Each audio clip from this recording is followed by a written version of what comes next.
Good morning, dear students. In this video, I would like to discuss the chapter Gender, Justice, and the Media. I would like to discuss the chapter and talk about the major points shared by the author.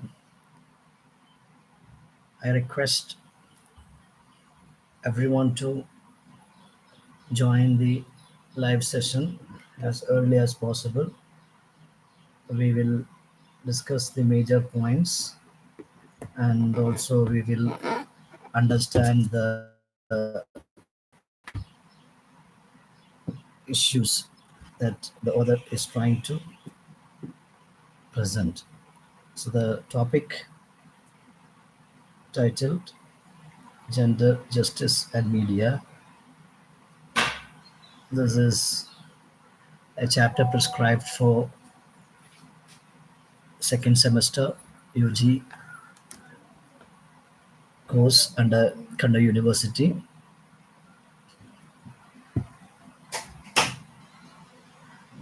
So before I begin, I would like to tell you something about the author and something about the topic as well.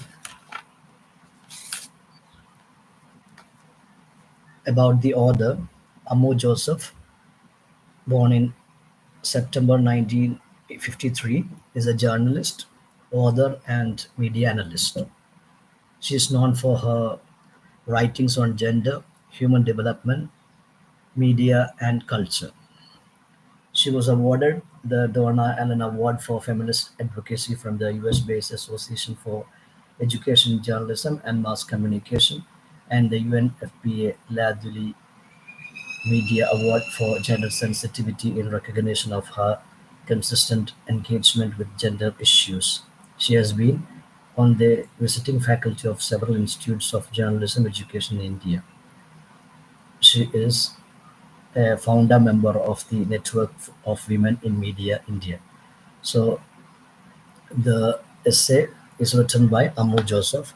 She is a well-known media person and one who is interested in gender sensitivity topic on gender issues.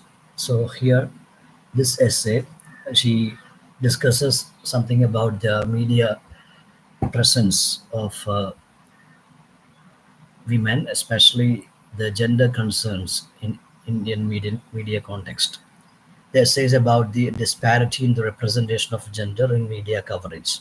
It's based on a presentation on gender justice and the media by the author at the state level workshop for journalism students on the theme Media Changing Times in Kozhikode in May 2012.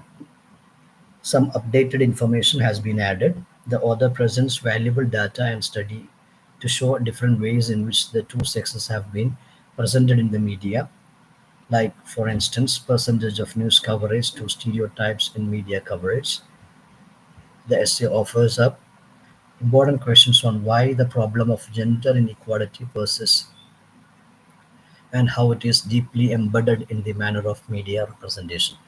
So this is actually a paper presented in a in a seminar held in Kozhikode in 2012, where she talks about the media representation of gender, how it is different in terms of the both gender.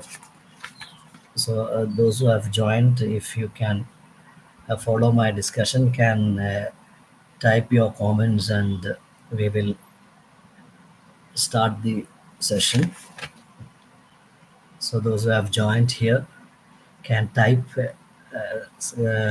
use the chat box and type some comments here. So this is a live session where we are discussing the chapter Gender, Justice and Media by Ammu Joseph. So you can use the chat box to type. Now let's take a look at the chapter Gender, Justice and Media. There are several interrelated aspects to the topic gender justice and the media. The first and most commonly discussed aspect concerns media content, the representation of women and men, and coverage of events, issues of particular concern and relevance to both in media content. So, the first problem or the issue that she highlights is the media content, how women and men are represented in media coverage when it comes to the content of media, how these two genders are represented. That's the first topic. Then the second relates to people's access to media as media professionals, including and especially in the current context, their access to decision making within media organizations. Second one is uh, the who controls the media. That means the sometimes the people who are working in the media professionals. When it comes to the gender, actually who are working more. All these are coming under the second topic. The third is there is the issue of people's access to and relationship with the media as citizens and audiences, which includes their right to information and communication. Then third one is the people who listen to the media content and the topics that they watch. So that's the third category. Then fourth and finally, possibly the most neglected aspect of the subject, the impact on women and men of laws and policies relating to the media and communication. So how the policies related to media impact the men and women. That's the fourth point. So she is trying to look at gender concerns in the media. So she has outlined it into four topics. Number one, that is the media content. Next one is people's access to media. And third, audience reaction. Then fourth one is the laws and policies related to media. It's of course important to recognize at the outset that gender, whether in the media or otherwise, is not exclusively a woman's issue. So at the outset, that is in the very beginning itself, we need to understand that when we talk about gender issues, it's not just particularly speaking about the women's issues. The construction of femininity and masculinity in society and in the media are closely linked. So the idea of masculinity and femininity are related. So when we talk about gender, it's not just related to women. Some ways in which men are portrayed in the media place expectations and limitations on them that adversely affect their lives and those of the women and children in their lives, as well as other people and society in general. So the construction of masculinity also adversely affect men sometimes. So there are certain constructions that we have regarding male. Sometimes we may think that a man is not supposed to cry in public or he has to face all the obstacles with great determination. All these are sometimes pose problems for men also. So the idea of masculinity and femininity are also aspects that we need to consider in detail. So when we talk about gender, it's not just particularly about women. It includes both men and women. Stereotypical portrayals of men are as incompatible with the gender equality as stereotypical representations of women. She is saying that the construction of men also something that is not related to the reality, something that is far away from sometimes the reality. So the media representation of masculinity is always also a problem. So gender concern in media is not something that is exclusively meant to talk about women's issue. Now, however, the focus here will be on the first aspect, mentioned above relating to media content in general and content of news media in particular and on women. So she has clearly mentioned that gender concerns are not exclusively related to women, but it also deals with men as well. It also affects men, but here she's interested in the media content that is related to women and how it actually affects women in particular. Some people may well ask, why bother about the media? Are they all worth worrying and trying to do something about? The fact is that the mass media today are omnipresent and omnipotent, if not omniscient. They are increasingly playing the role once played by family, community, religion, and formal education, not only disseminating information and knowledge, but also shaping values and norms, molding attitudes and behavior, and influencing the very process of living. So, some people may have a question, why we discuss media? Should we have to discuss media and the coverage of media in particular? But she is of the opinion that it has got a very significant influence in today's world. It is omnipotent, that means complete and unlimited power, and omnipresence, present everywhere. Though it's not omniscient, knowing everything, but we need to understand that media plays a role that was played by family, community, religion, and formal education in the past. So, in all walks of life, we find that media influence. So that's why it's very important to discuss how it shapes the lives of people. As the late American academic George Gabner pointed out time and again, the stories of the media tell now virtually around the clock and through multiple channels of communication weave the seamless web of the cultural environment that cultivates most of what we think, what we do, and how we conduct our affairs. So, quoting an American critic, she says that media plays a very important role. Makes it influences the way we think, what we do, and how we conduct our affairs. So we can never ever leave media from our life. So it's very important to discuss the role that is played by media. There is another reason why it's important to keep a watch on the media. The news media, especially, have traditionally played a key role in democracy by creating what is known as the public sphere, where issues of importance to the public are discussed and debated, and where information essential to citizen participation in national community life is presented. So there is another important point that actually makes us to think about media seriously, because it is something that plays a serious role in creating public sphere. That means what are the issues to be discussed in the public sphere, how it shapes the idea of people on various serious topics. That's why that also needs to be considered.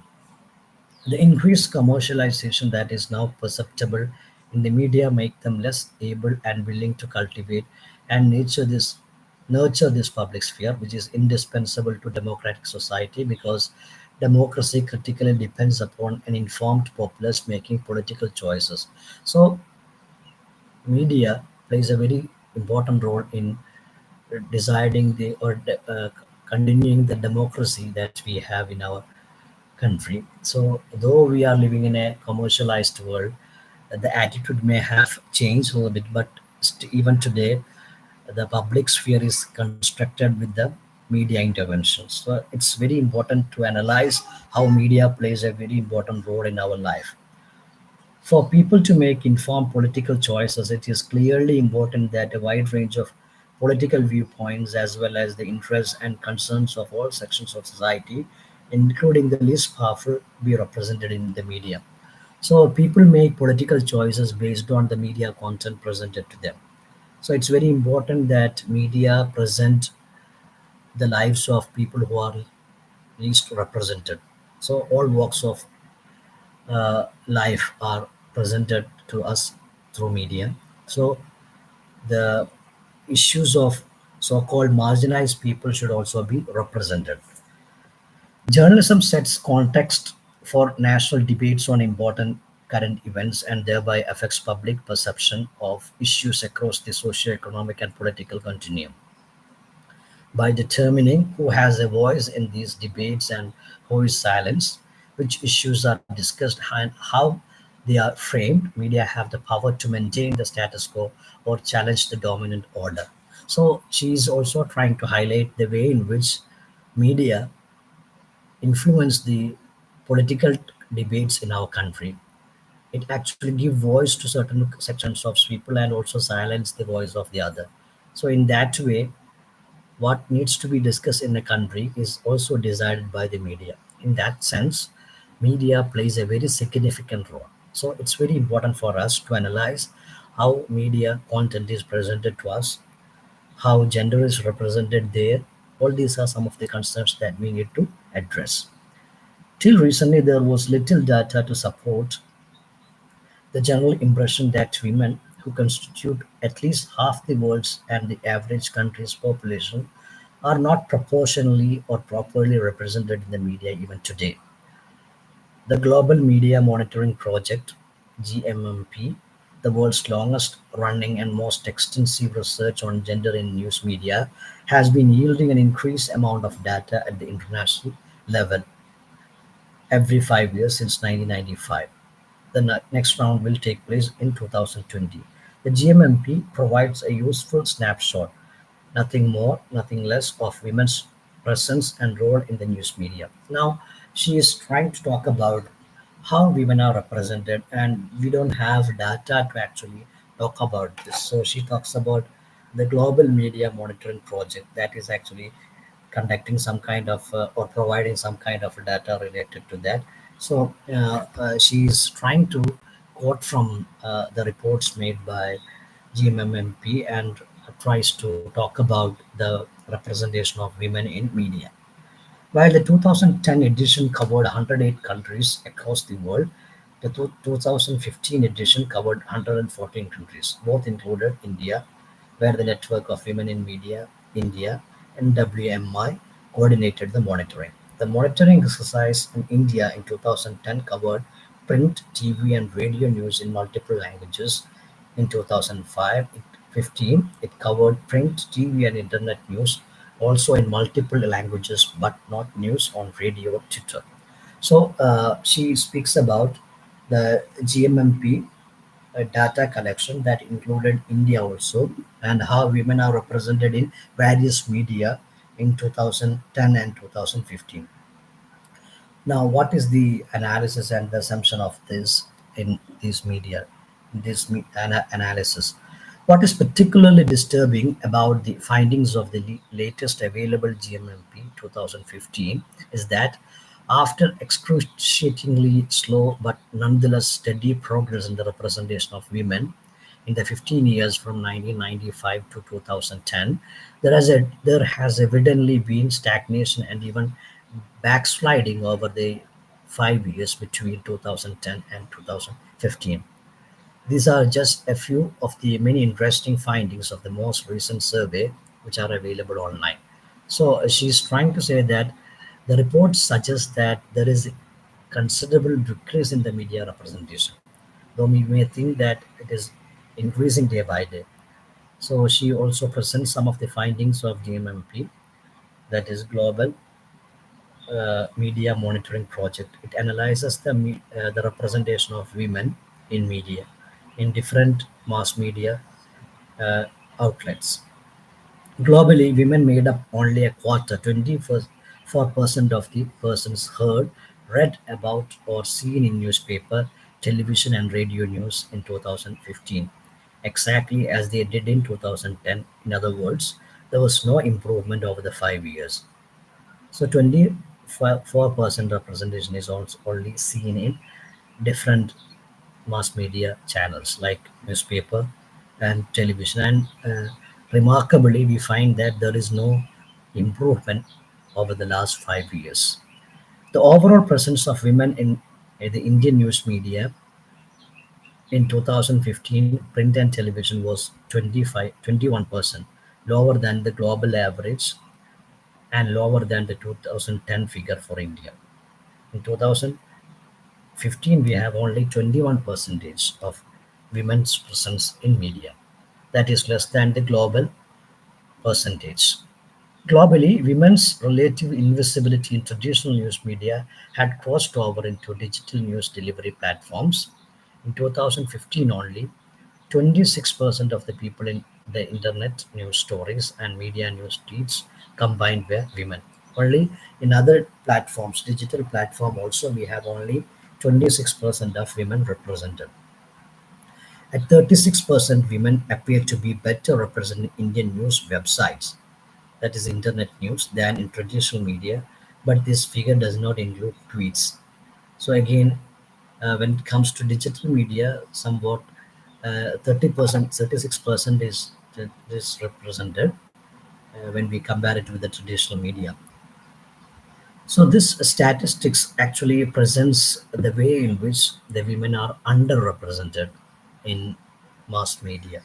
What the GMMP has revealed over the years is that both globally and in this country, many aspects of news coverage need to change if society is to be realistically and accurately portrayed, and if women are to be proportionately and fairly represented in the media. So this index shows that we have to improve the media presence of women. Then only we can properly represent them. That's the point that she's trying to highlight. Something is clearly wrong with the state of the media if when women comprise half or more of the global human population. They constitute less than quarter of news sources. So we know that women often comprises half of the population, but when it comes to news representation, it's only very a quarter of the presentation that we find.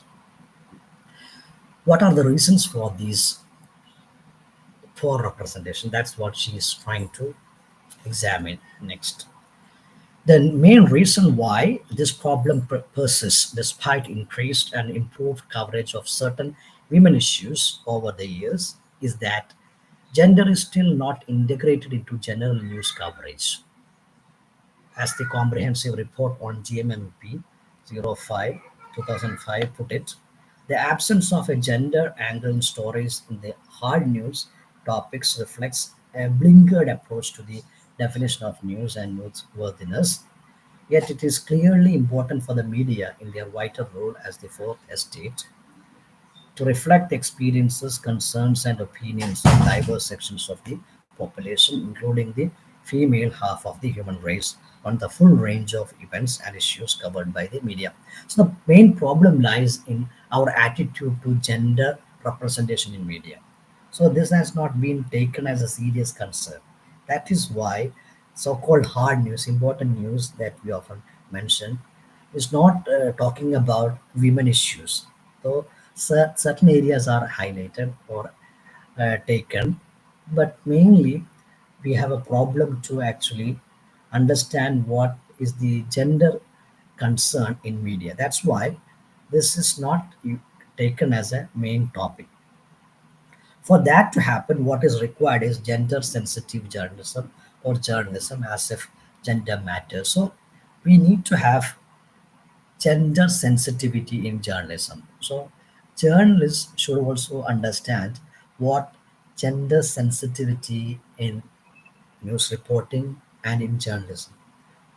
If the media and journalists do not recognize the importance of gender as a key lens through which all events and issues must be viewed and examined, we will continue to miss out on telling the whole story. So, if the media persons fail to realize the gender angle of news stories, then they will not be able to present this in the way it has to be presented. That's the problem. So we have to educate the media persons and the journalists on the importance of what we call gender sensitivity in news reporting.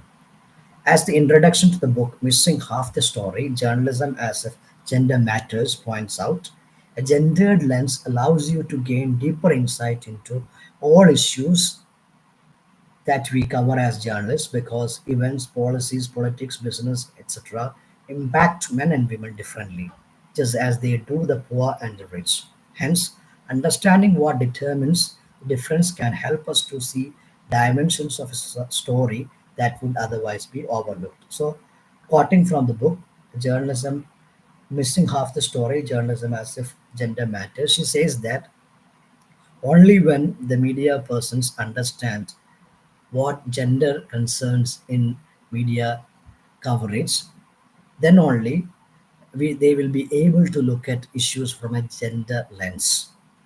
That is very important. So we have to have the awareness for the media persons about topic on gender sensitivity.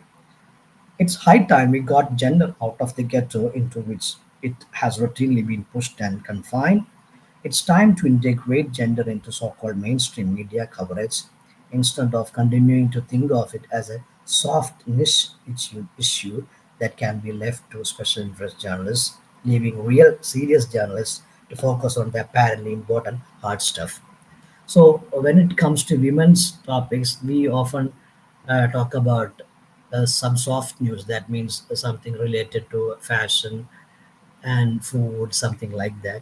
But serious matters, hard news, are not taken in that gender angle. So this is something that we have to give up. Then only all the issues can be looked at from a gender angle.